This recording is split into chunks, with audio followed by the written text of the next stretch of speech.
There's an often asked question at conventions almost everywhere by fans and aspiring creators alike. Where do you get your ideas? The answer's simple. Everywhere. They get them from everywhere. If the thumbnail didn't kind of spill that out. Someone as celebrated as Alan Moore.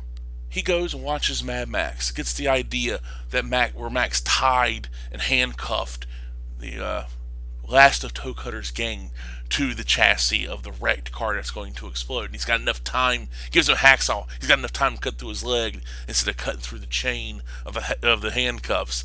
An idea that was used in Watchmen, where Rorschach does the same thing. Another idea that was used in the Saw movies.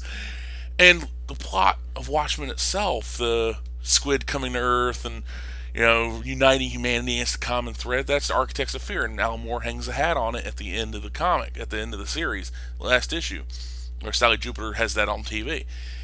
These ideas, where inspiration comes from, more direct, and there's a lot more vague.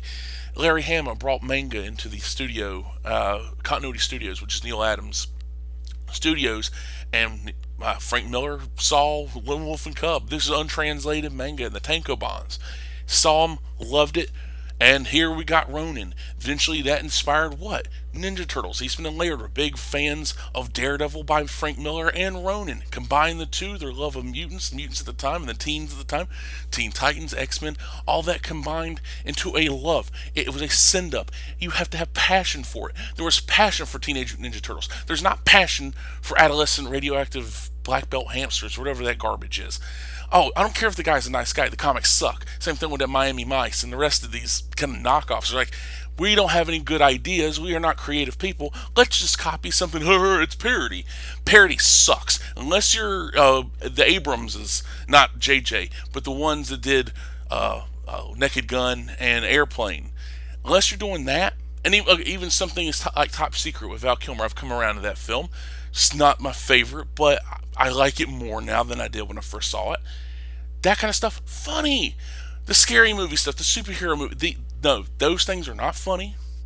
Like the scary movie, you know what? I'll say the fourth one, the one with Charlie Sheen, actually with Leslie Nielsen, might actually be funnier than the second one. The second one has like nothing going on for it. It's just like dated pop culture references, which unfortunately most of these parody movies are like that. Spaceball still kind of holds up, search, merchandising.